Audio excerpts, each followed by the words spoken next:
Hello, everyone, and welcome to another episode of the Face Your Ears podcast. My name is Rich Bozick, and I'm joined with the industrial genie, Justin Hoshella. How you doing, sir? I've never been referred to as a genie. This is a first. I am doing well. How are you doing, Rich? I'm doing well. It's a beautiful day out in Jersey. It's a little bit cold still, but I guess this is what spring looks like now. Yes, same. Just to give you a few updates, check us out on YouTube. We have our episodes up on YouTube, so if you're one of those people who likes to listen through YouTube, we are on YouTube, and we have some shorts up there as well, if you like that kind of quick short form content. I'm slaving away over here in Michigan on these YouTube shorts. So please watch them and like them and share them. They're fun. Definitely share them. If you know any producers in your life who would love to hear a DIY music podcast where we rant about all kinds of things, please share. So, what's going on your end, Justin? Well, I just got back from a really amazing music festival. It is called Dark Force Fest, and it's in your great state of New Jersey, in Parsippany. Yes. So we actually, of course, would be the home of Dark Fest, right? But New Jersey. Yeah, I went with my friend Jay, who I'm in a music project with called Same Not Same. And we actually met up with you, Rich. We had a delightful lunch at Boss Hogg's Barbecue. Oh, yeah. Always an epic. Yeah, love shouting out Boss Hogg's. Always an epic Check lunch that place out. Over at Boss Hogg's. But yeah, we spent the weekend together checking out Dark Force Fest. Several of our favorite bands like Frontline Assembly, Matt Black, and so many others. 16 Volt, which is a favorite of mine, kind of a metal industrial band. First time I'd ever seen them, which was really special for me. So yeah, it was really incredible to see people making music. Real people making music and singing in real time. It was wonderful. But joking aside, yes, it was great. A lot of really cool vendors too. A lot of people selling all kinds of interesting things. I saw a bust of Peter Steele. Did you pick it up? It might be hard to travel with. Yeah, but so it was like this really cool 3D printed bust of Peter Steele from Typo Negative, just to give you a taste of like some of the vendors there. Nice.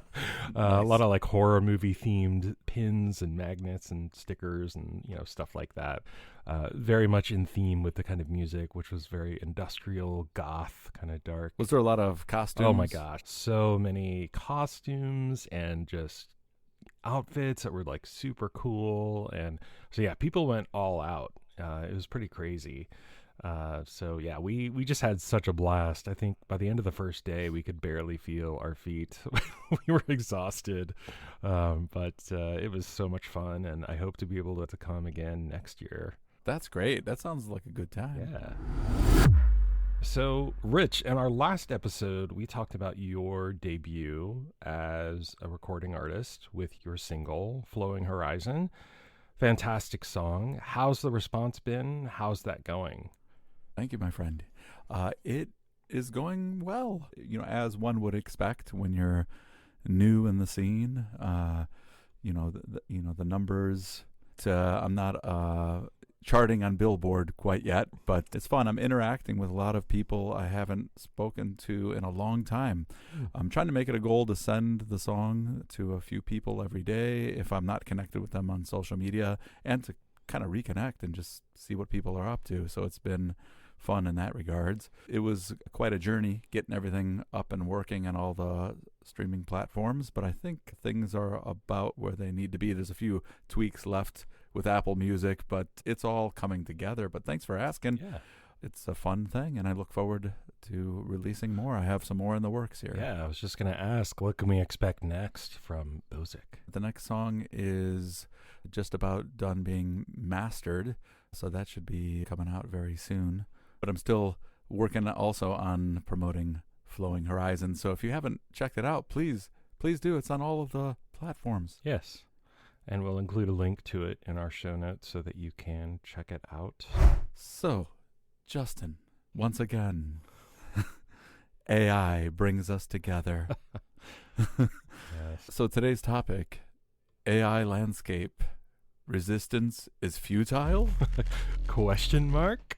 So kick us off. What do we got new? What's new in the AI universe? Well, here? one thing that I was looking at recently was our good old friends A Studio have come up with something that's A Studio. pretty interesting, I guess you could call it, amongst other things.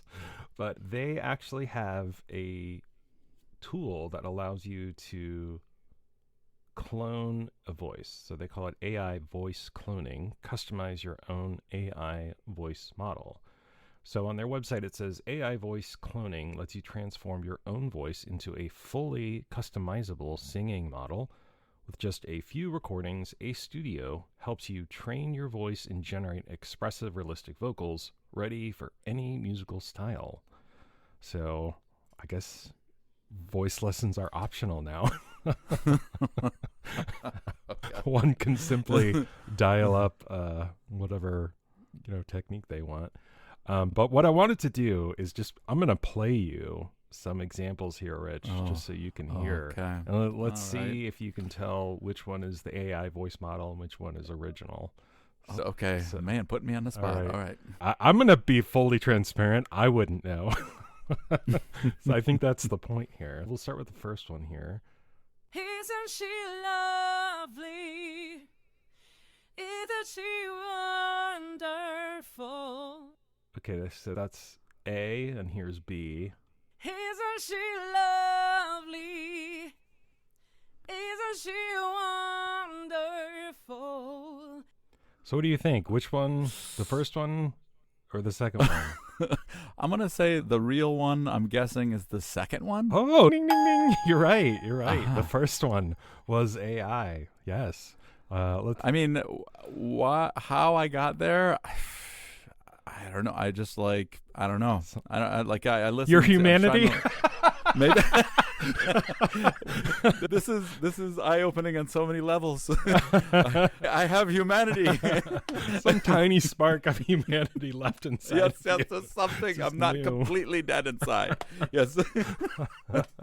Let's try another one. Okay, here's another okay. one. So you tell me A or B. So here's A. So if you tryna lay in these arms, I'ma leave the door open. All right, so here's A. Here's B. So if you tryna lay in these arms, I'ma leave the door open. I'm gonna guess A is the real one. Oh, once again, your humanity wins yeah. out. I guess if I was to try to explain what I'm listening for, I mean, all I do all day is listen to people sing. I mean, that's my main gig, right? Like, I'm a voice teacher, right? So Right. all day listening to people sing. But there's just something about sometimes with the phrasing. The thing that might get me is if you were to play one of the AI ones and then an auto-tuned version of a real person, that might be tough. Yeah. Because there's something about that. I don't know if I'm just imagining it. We'll see. I'm 2 for 2 so far. Do you have one more? I do. Let's do one more. And you tell Okay, me A or B. let's see here. Okay, so Okay. here's A. I'm at the payphone trying to call all of my change I've spent on you. Here's B. I'm at the payphone trying to call home all of my change I spent on you. I'm going to say the real one is B. The real one is B. Yeah. Ah. Again, I don't think I would be able to tell, but I think you have more humanity Yeah. than I do inside of you. What it is. I didn't go to Dark Fest. No, I'm just kidding. Yeah, No, exactly. that's not Your so soul is fully intact because you I didn't plan go to next year, though. to Dark Force Fest. Yeah. I joke with the Dark Fest. But yeah. But okay, so this is my take on it. So it's very subtle. The last one, what I caught was there was, you know how when people sing into the mic, you sometimes get a little mouth noise. Uh-huh. There's a little bit of the tongue mouth noise. I heard a little bit of the mouth noise in the third one Yeah. and the second example, and that's what led me to believe it. Also, there's something about the phrasing. It's very close. Right. I feel almost like the music industry has conditioned us for years to to get used to this idea of AI by just auto-tuning everyone, and it's already sounds so synthetic, and now they introduce the AI stuff, and it's so similar. To me, it sounds like a ultra auto-tuned voice to a degree. It sounds like it sometimes could use some auto-tune in some of the examples, but I'm listening for things like that, and just something about the phrasing is very difficult subtle, to. but it's, I mean, from a technical standpoint, it's pretty convincing. Oh my God. It's pretty It's impressive. unbelievable. It's unbelievable. Singers, you better start taking those gigs as they offer them to you. Take note. Take note. Yeah, take note and stop dragging your feet on responding to the gig offers. Yep. I mean, what I want to say, my reaction is like, oh, well, live performance is fine, right? But it's like, I don't know. Because, like, think about it. Who knows, in 10, 20 years, you could have realistic robots. I mean, I know that sounds silly now, but it's like, we used to think e-cigarettes sounded silly. Yeah, well, there's so much that we think sounded silly, but it's like, you could absolutely have a robot who is up there with one of these AI voices, or like a facsimile of a real life singer, like whoever, right? But it's like, I mean, think of like the capacity for that, where it's like, oh, you could pay less for like a performance of the robot versus the real person, but you're like, I don't care, because it's like, looks like them, sounds like them. You know, for you could have a show in, you know, Podunk, Nebraska that artist would never go to, but they're like, oh, we'll ship out the singer bot. Think about that aspect. Tickets are, you know, a third of the price that they would be in like Los Angeles or New York. Who knows? You could like scale. You could scale live performance basically. You could have simultaneous performances of the same artist if you got a robot with this kind of voice model inside crazy, of it. Man. Insane. Yeah, it's crazy. But that tech is very powerful. I mean, this is just the early stages, and I really had to listen hard. And you're talking to someone, I've been teaching for over 25 years and singing even longer. And it's already at this stage. I can't imagine what this is going to be like. You're not going to be able to discern the difference in a few years. Yeah. I mean, this has happened virtually overnight. You know, it's only been around for, what, couple years?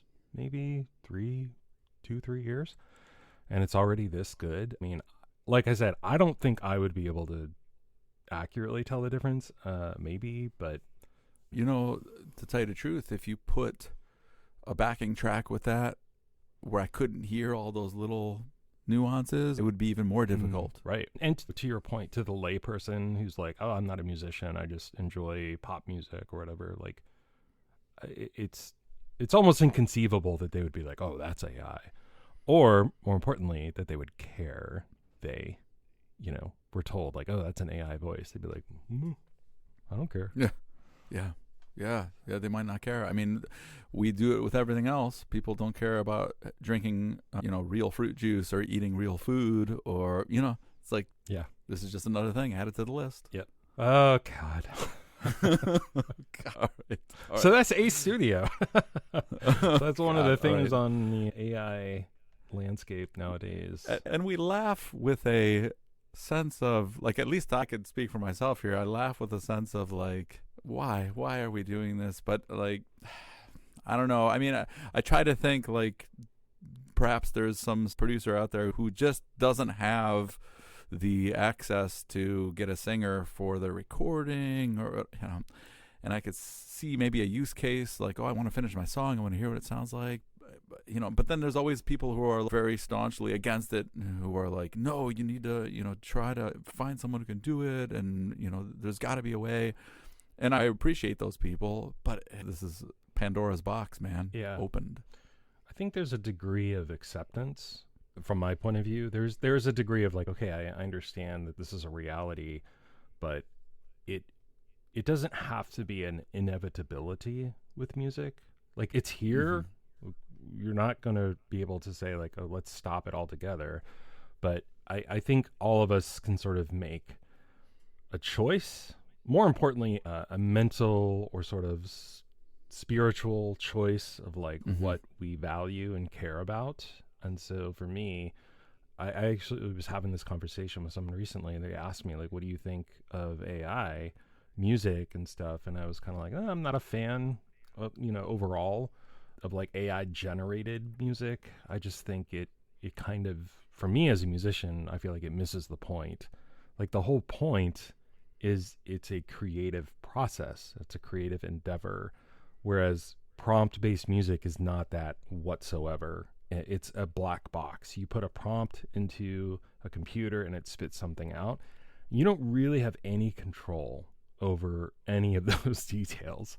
And I think that's something you and I both enjoy, is like the ability to sort of handcraft something, to get in there and tweak that snare drum if you want, to get in there and really create that melody or create an interesting chord progression or whatever, and have some of those happy accidents along the way and everything like that. Now, I understand that that isn't a thing that everyone can experience because they haven't studied music and practiced music and so on, but I think that there's still importance in doing that, and that really gets at like the humanity of music, that it is this craft that we practice, and AI generated music isn't that. It's just a product. I mean, it's like the high fructose corn syrup of music. Yeah, exactly. I mean, it's that. But anyway, yes. Ooh. we're gonna. There's so much more to talk about when it comes to AI. But and let me ask you that, Rich. So, what else beyond this horror show that we just talked about? It does seem like the premise of a horror movie almost. But anyway, what else is going on in AI? Shall I introduce you to the next thing that is slowly eroding creativity, the craft of creativity and music? Yes. Ace Studio. Once again, it's the Skynet of Skynet of modern music. Yep. It's going to be releasing. I don't know if it's out yet. It could be out. It's a film scoring feature, where it's a prompt-based film scoring feature. I think Burak, he sent us a link in our chat, and that's what kind of got my attention. Yeah. It was like basically a little demo of someone looking at a scene from a movie and then typing in prompts like of what they want to hear and when, and the AI started just generating all of this like epic music to go along with the video. Wow.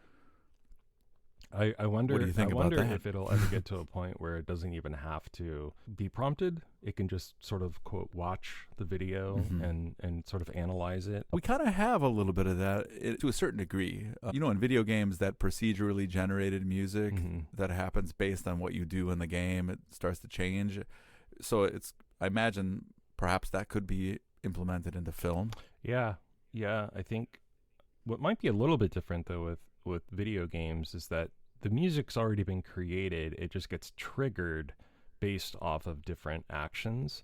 Sort of watch the action or whatever's happening and analyze it and sort of, take that as the prompt instead to generate something. You could then tell it like, oh, I like this, I like that, try this. And then you could prompt it once it's come up with like an initial state. But yeah, I think just the idea that like film scoring is now something that any person could come in off the street, type in something. It's pretty mind-boggling. Something this makes me think about, though, is that we are at a really interesting point with all of this AI stuff, in that you're talking about just generations of people who have grown up with sort of, I don't know, for lack of a better word, imagination. What a critical component to prompting AI is this agency and this creativity and imagination to prompt it with something. I couldn't help but wonder, like, what happens after 50 years of all of this and people aren't reading books and watching movies and creating music and painting and doing these sorts of things that require toil and craftsmanship and imagination. Like, where will that lead us? It's just an interesting thought experiment when you think about it. Yeah, well, that's going to lead to the remake of a bunch of movies and songs. We're going to have our robot Taylor Swift releasing her 150th remade album in her likeness long after she's gone. I don't know. I mean, maybe that's too dystopian. But it's interesting because it's like, if you do this enough, you're just really recycling. I mean, technically speaking, all AI really is recycling. You're just taking the breadth of human creativity and knowledge and iterating on it in different ways. And what happens if that, doesn't have anything new to it, and AI is just sort of starting to feed itself? It's like, whoa, what happens? I don't know. But yeah, it's pretty crazy.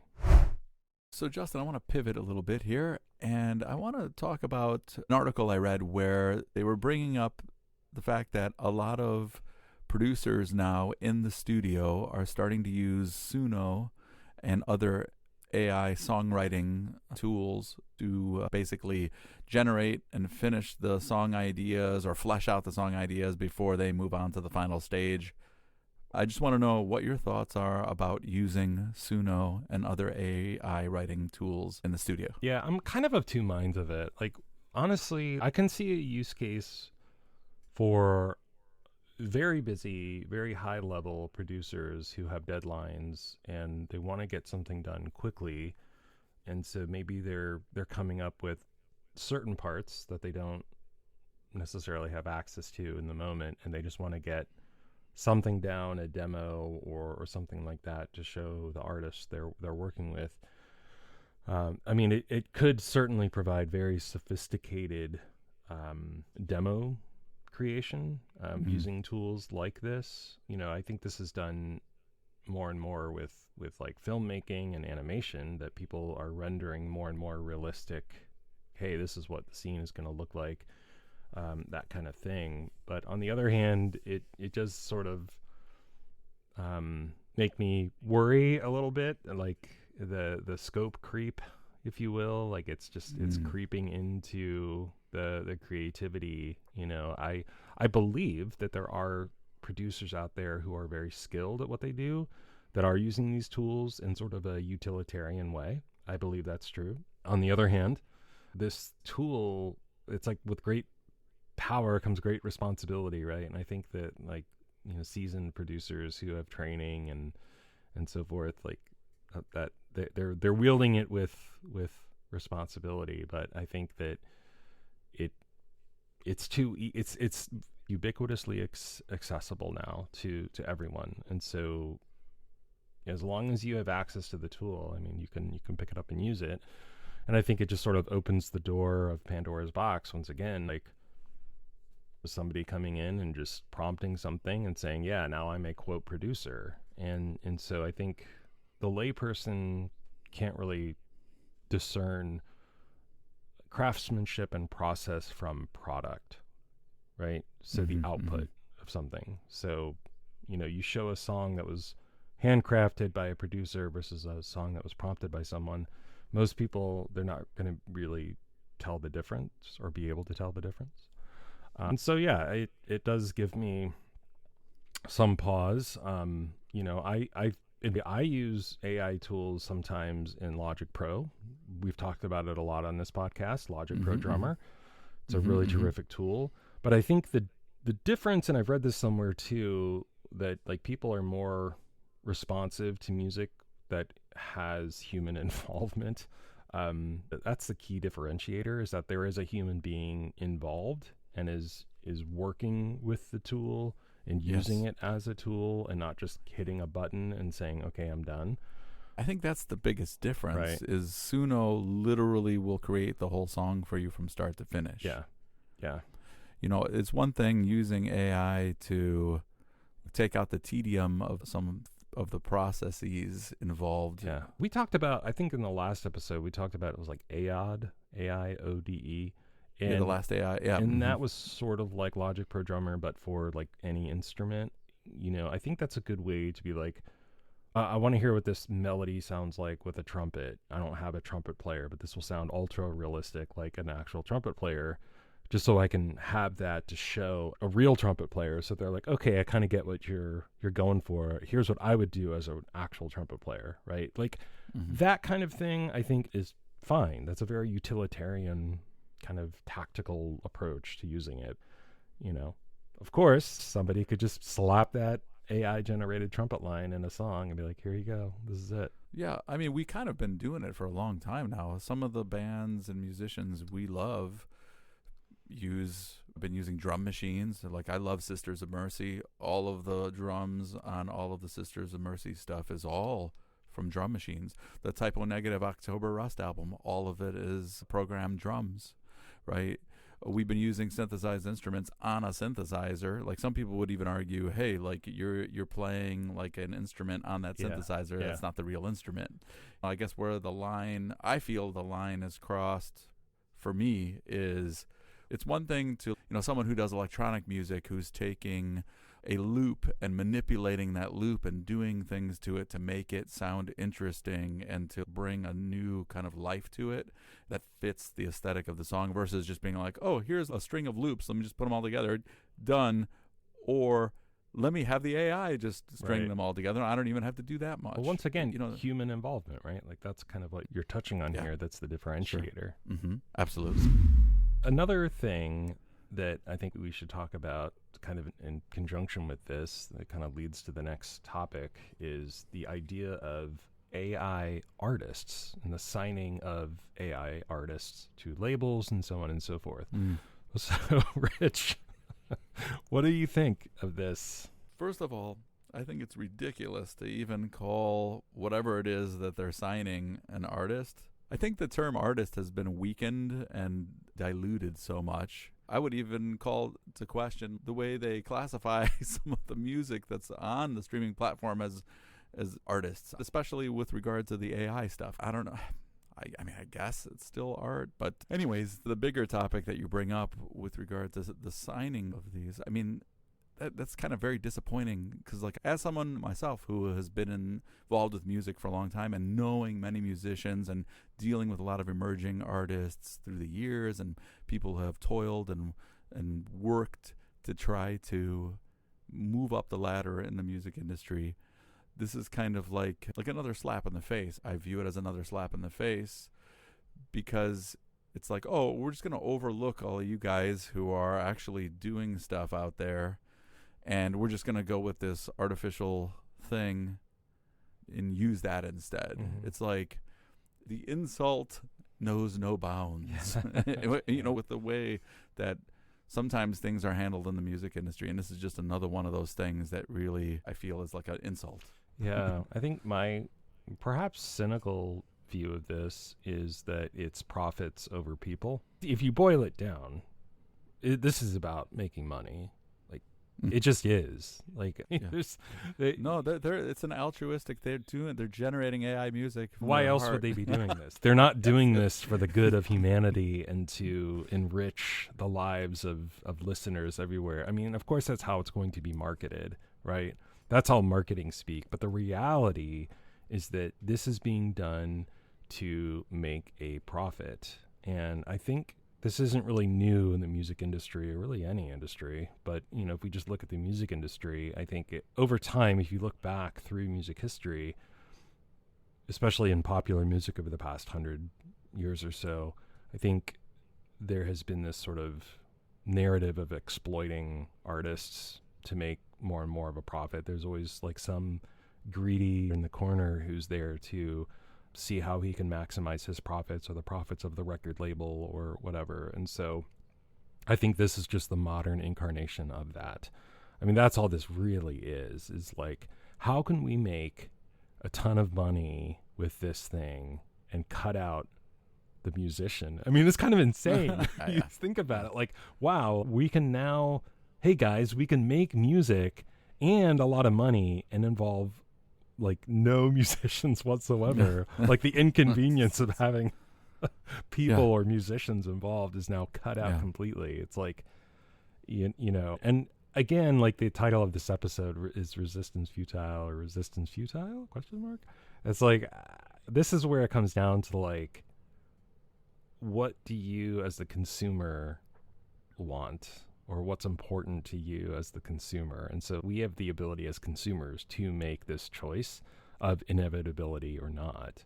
You are correct. And I think this is the perfect opportunity for us to cool things down a little bit and perhaps pivot a little Slow bit. down.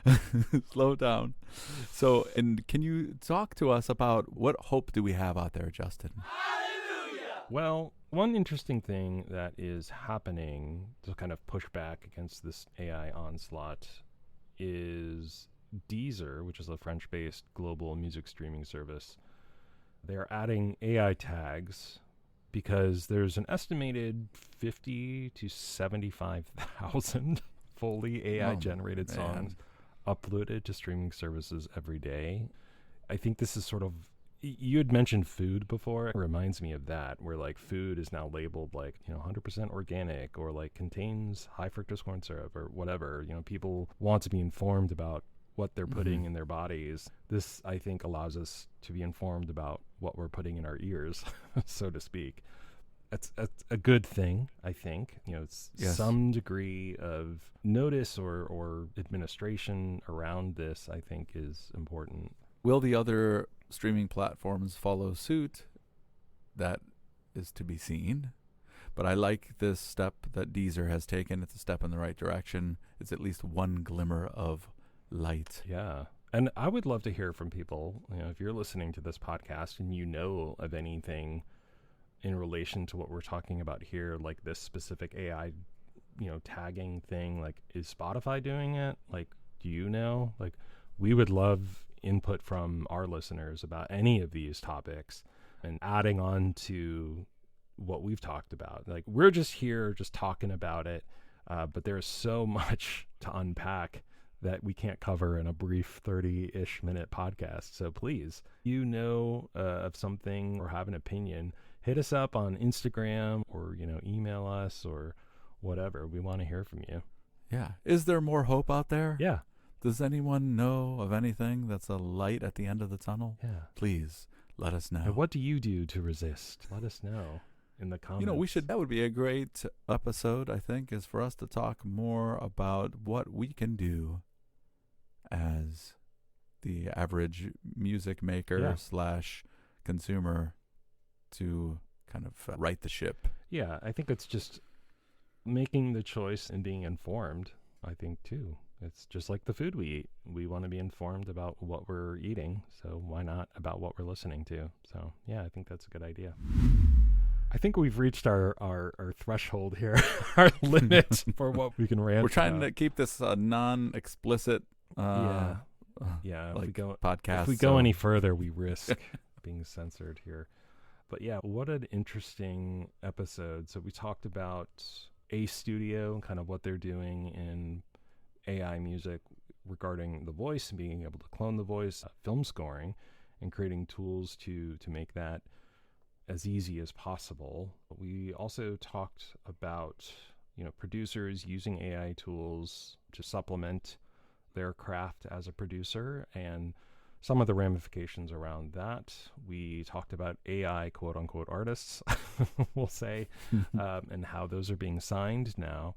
And we also talked about tagging of AI music, how that can help us discern what it is we're actually listening to, whether it was created by a person or people, or it's just an AI product. So a lot of topics covered here today. And like I said earlier, we'd love to hear from any of you listening. What is your opinion of all of this? What additional insight or information do you have that we might be able to share on the podcast? But with that, we'll close things down. Rich, thank you as always for joining me. Thank you. Great discussion. Yes. We'll catch you in the next episode. Thanks everyone for listening. Bye for now. Bye. Thank you for listening to the Face Your Ears podcast. If you found this episode entertaining and informative, be sure to share and leave a review. Also, check us out on social media and be sure to like, comment, and subscribe. For more information related to our podcast, head on over to www.faceyourears.com. Links can be found in the show description.